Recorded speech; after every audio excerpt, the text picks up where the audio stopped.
Hell y'all, this is Land of the Free, a mod for Hearthstone 4 that explores a world where the United States collapsed into warring states after it went through the Great Depression, as well as a failed socialist revolution. With that out of the way, don't forget to like this video and subscribe to the channel. All it takes is less than a second. The former USA has become a place filled with plenty of warlords, but besides that, there are many rural areas that have used the chaos as a chance to establish self-rule. We're going to play as Texas, also known as Anarchy, in this mod. It does have content, but not right at the start. Since we're not really playing a real country per se, we're just going to sit back and be temporarily a sort of spectator to this crazy world and its many conflicts. The first real war I can see that is going on is between Great Basin and Elko. I'm not really sure where these two nation states are located, to be honest. Maybe it's Nevada? Trouble to the east of Texas, the International Southern Administration Zone, also referred to as the Southern Mandate, is fighting Free Virginia. Up north, the Lakota Republic does battle with the Absarokkans, who have started a large-scale rebellion in the former's territory. In the Pacific Northwest, Olympia goes to war with the Seattle Commune, and below that, in former California, it appears that the country of Sacramento is clashing with its neighbor, Eureka. More strife, the Spokane Republic has decided to do battle with the Shoshone Republic. The patriotic state of Indiana goes to war with the International Expeditionary Forces, and in other news, Absaroka lost to the Lakota. The Southern Mandate has yet another problem, this one in the form of Patton's army, which, as you can imagine, is led by George Patton. Spokane and the Shoshone sign a white peace. Good for them, I guess. The reckoning has begun. We have lost contact with Dallas and Lafayette. We could use this event to play as either Acadiana or Dallas, but we're not going to do that. Instead, we're just going to go with the first choice here that says, what?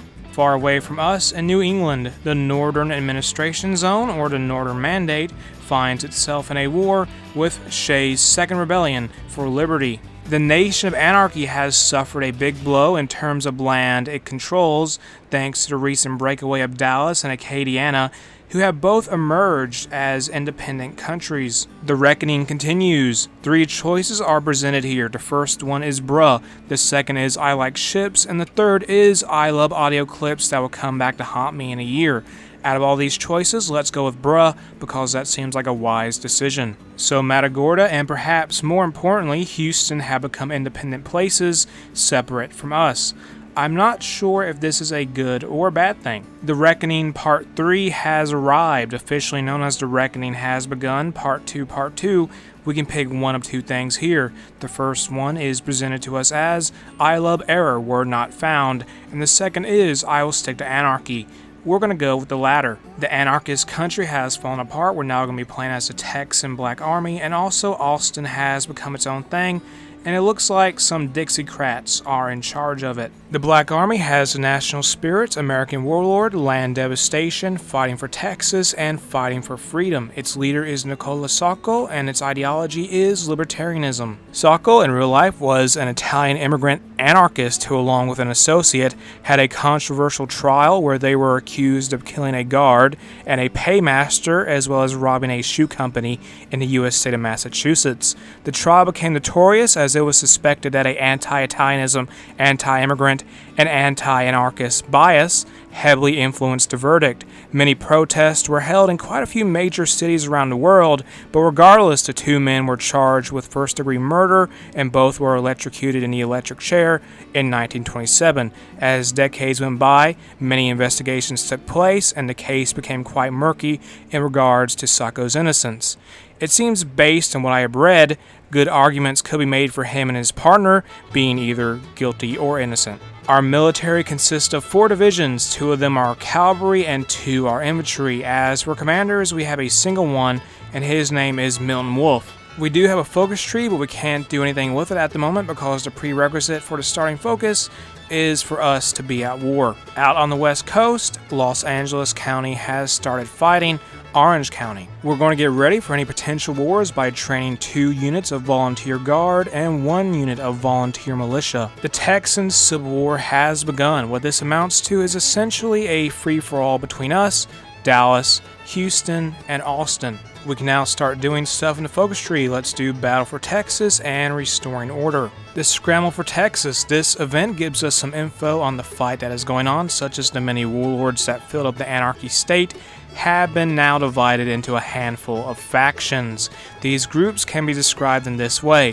One wants to restore democracy, one wants to create a deeply religious Christian society and get rid of the old ways of rule. Another, led by old Democrats, wants a quote free republic. After that is a warlord who struck a deal with Mexico for technology at the price of some land.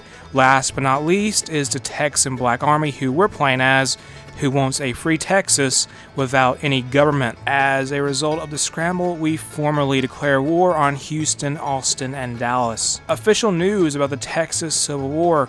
The former state is now folding onto itself as warlords all fight each other for control. We're going to go after Austin first, as they are sort of in the center and are thus under attack from everyone else. While that is going on, we are going to train and deploy a couple divisions as soon as possible. In the focus tree, we just completed securing Lubbock, so let's start levy en masse, and after that, let's do salvaging military caches and begging St. Louis. Austin is out of the picture. Our main target is now going to be Dallas.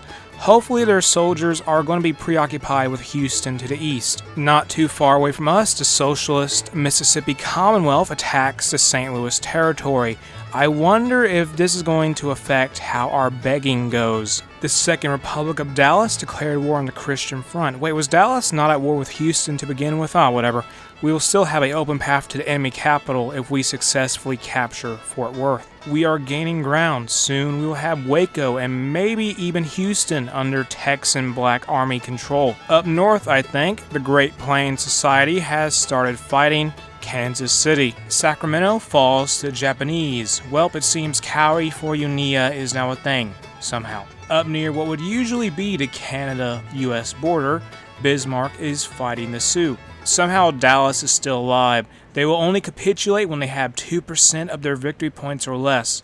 Well, at least we encircled some of their divisions. In the distant Pacific Northwest, Spokane starts a fight with the state of Oregon. California fights itself, and in Texas I have come to the realization that we will have to take Shreveport in order to beat Dallas once and for all. We're getting closer to our objective, but first we will have to destroy some trapped divisions that belong to Houston. We have deployed our 7th Division, which, if we look at the map, will give us a numerical advantage over our enemies. We were able to effectively beg for help and got some equipment. In return, St. Louis got approximately 1,000 prisoners of war that they will use as unpaid laborers. Dallas is gone. Now it's just Houston and an anarchist. That's us. More focuses. Let's do securing Dallas, securing Austin, securing Houston, reviving the land, sheltered factories, removing minefields, prioritizing repairs, stealing technology, and eventually we will top that all off with Texas holds on. Just a little bit above us, the Western Defense Command is getting attacked by 4 of its neighbors all at the same time. All of our immediate threats have been dealt with.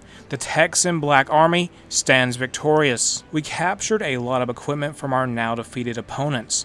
We're going to use this stockpile to arm 4 new units of Volunteer Guard. In the focus tree, we're going to complete 3 focuses, and these are War with the Collaborators, Acadian Ultimatum, and New Mexican Ultimatum. An invasion of Matagorda is underway. Due to the size of our army, I want to say this will not take very long. Acadiana turned down our ultimatum. Too bad for them that integration by force was always an option. The Texan Black Army is going to make a quick visit to Albuquerque. You can probably guess why. Once all of our wars are done, we are going to do some focuses that will give us some cores, and after that, we are going to do the final focus in the main part of our tree, Texan Destiny. The scramble is at long last over, and because of that, the Texan Black Army has morphed into the Free Texan Territory. That was something, to say the least. We went from a state of anarchy to a civil war, only to return back to a state of anarchy. History really is a circle, isn't it? The video is going to end here. If you enjoyed the mod, check it out in the description below. If you enjoyed the video, make sure to like and subscribe. Leave a comment because it helps the algorithm recommend the video more. Have an awesome day. I'll see you later. Bye.